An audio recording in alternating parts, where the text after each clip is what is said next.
I like simple, and in this video, I want to share with you 7 simple philosophies that I have found has really helped sales professionals all over the world to adopt some of the systematic things that I teach. So in this video, I want to share with you 7 things that I think will radically shift how you approach customers and how you control the sales process.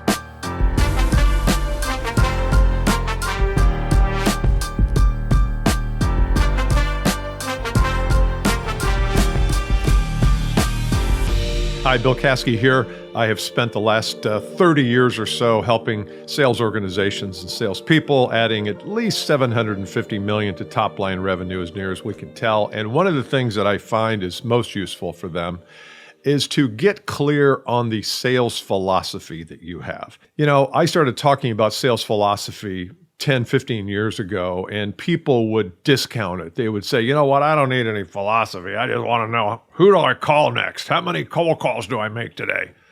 I never heard that voice actually, but that's my impression of what it sounded like.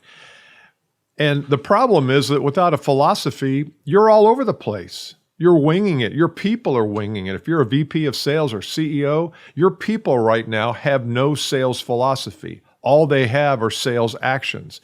And when all you have is actions, you're not thinking clearly about the end result. So I want to share these with you. Are there more than 7? Yeah, probably. I just picked the top 7 that I think are going to have the most impact for you. So here's number 1. Convincing is outdated and overrated. Convincing someone to do business with you is an overrated, and it just doesn't work. Persuasion and convincing, and if I could show you a way, sir, that you could have what you want, would you buy this today? That old stuff. I mean, I don't know that it ever worked. It probably did. It doesn't work today. People are onto that. So stop convincing and start finding problems to solve. The best, highest paid, highest income earners are those people who are a hawk for problems and pains in the customer's life. If you're trying to convince people to buy from you, you're doing it wrong. Number 2 philosophy is your customer must care more than you do about getting the problem solved. You care about getting their money. I know you. I know me.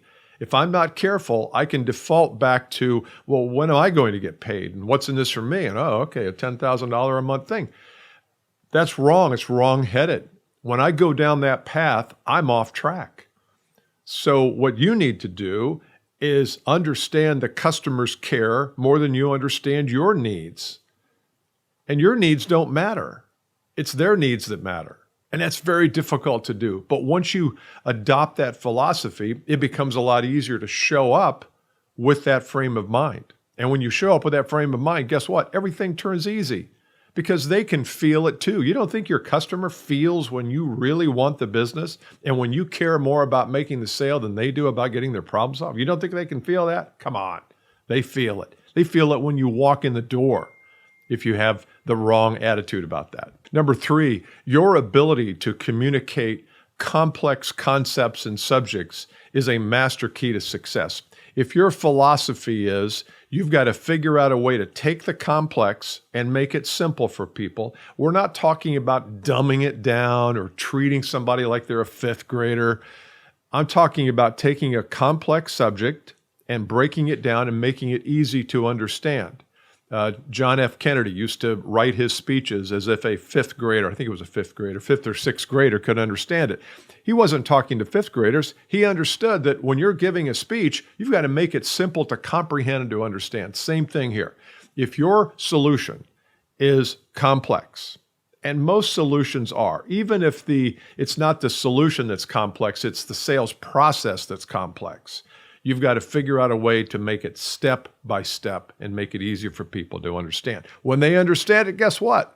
They're going to see the value in it. When they see the value in it, guess what? They will buy. Fancy that. Philosophy number 4 really deals with you and your team if you have a team. And that is, there must be a path upward or every path is downward. There's always a race to the bottom. And you, as a sales professional, or your team as sales professionals, must see the path upward. They must be constantly on an ascension road.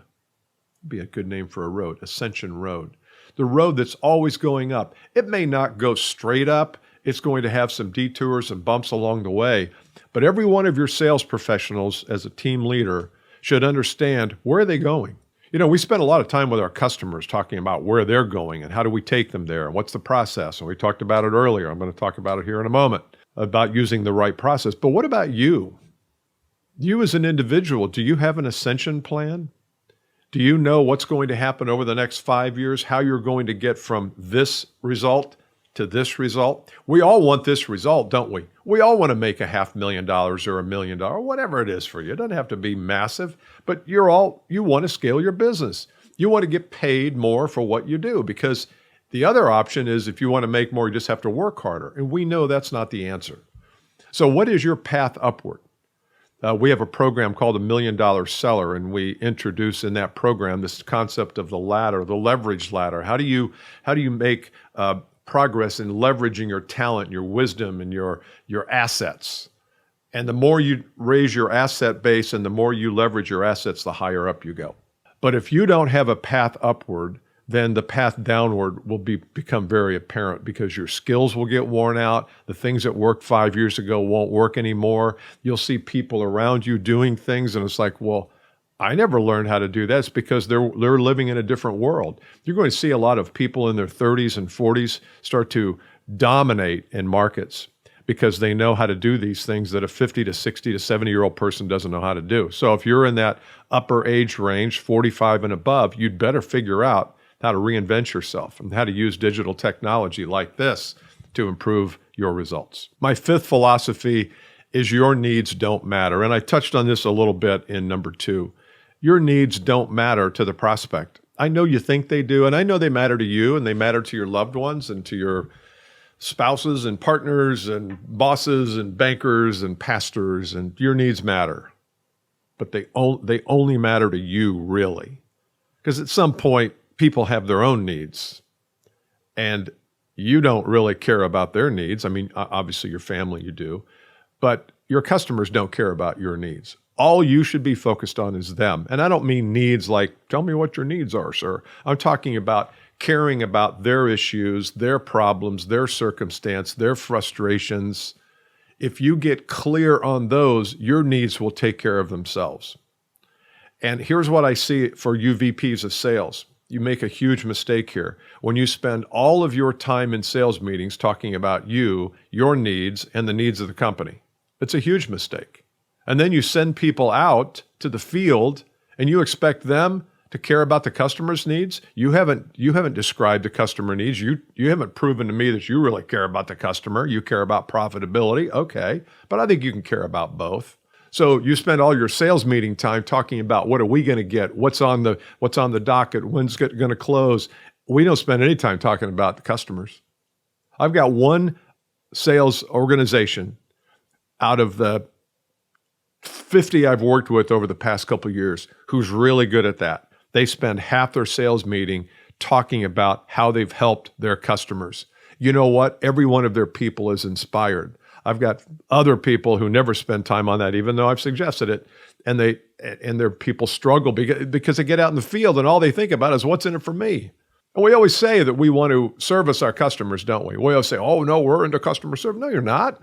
If all you're caring about is your needs, you're not into customer service. You don't care about them. But I know you do. I know you do deep down. So try to figure out a way to get your needs out of the equation, and that'll leave room only for their needs and their problems. Your needs will take care of themselves if you figure out a way to do that. Number 6 philosophy is vaulting in the sales process is for amateurs. Don't vault. Here's what I mean by vault. You rush it. You go too hard, too fast. And I know why. It goes back to point number 5. We talked about your needs don't matter. When you have needs, you want to vault. You want to make things happen quicker. You know what? If I could show you a way to do this today, would you sign the order? I know you never say that, but that's how the customer feels. What's it going to take to get this off the street? What's it going to take to get this order? Well, sounds like you have some problems, so do you want me to draw up a proposal? That's too fast. If you haven't spoken to the people inside the company who are going to make the decision anyway, then you creating a proposal for somebody is way too quick. So I want you to be patient. I don't want you to vault over the process. Here's some things you need to keep in mind. Number one, I want to know what's the problem I'm solving? What's the circumstance that they're experiencing? This is all part of one, even though I did that. What's the circumstance they're experiencing without this solution in their life? What kinds of financial pains, this is number two, what kinds of financial pains are they having because they aren't solving that problem? Do you have any sense of what the financial implications are? If you don't, and then you start to try to close, they're going to say, well, wait a minute, I'm going to spend $100,000 on this. I don't know why I would do that. Where's the juxtaposition of economics? In other words, you got to have, what are they going to spend, but what's the return on that spend? What are they going to save? What are they going to earn? If you don't have the financials figured out, you're going to lose. Number three part of this vaulting in the sales process is make sure you understand the process. The process they go through to make a decision. More importantly, what's the process you're going to go through to help them make that decision? Even if the decision is no, you're not going to use us. That's always an option. So what's your process? What's theirs and what's yours? How do they co-align? So that's number 6 is vaulting is for amateurs. Don't vault over the sales process. Have a sales process that you follow rigorously. First off, have a sales process. Have one you follow rigorously. I think you're going to find you're not going to be tempted to vault as much. And number 7 is my favorite. It's the last one, but it should be the first. But they can't all be the first, so I had to have a first, and I had to have a 7th. Here's the 7th. Your number one mission, this is my philosophy now, your number one mission is to create the atmosphere for the truth. For the truth. If the truth is that the prospect is not going to buy from you no matter what your price is, I want to create the atmosphere to understand that right up front. I might still be helpful to them. I might still be willing to go down the path a little bit, but I'm probably not going to go down it very long. I want to create the atmosphere up front where there is trust. You know, we hear this about people aren't going to buy from you unless they know, like, and trust you. And knowing is about not being obscure. How do we get out to the marketplace, which is a whole different video. 2 is like you. Are you likable on video? I mean, maybe I am to you, maybe I'm not. But in person, I'm fairly likable. I don't get too serious.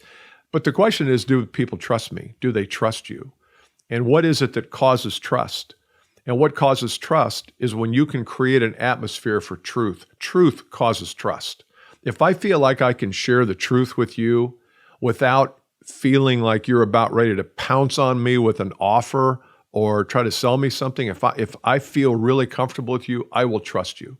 So truth and trust. Truth leads to trust. So what leads to truth?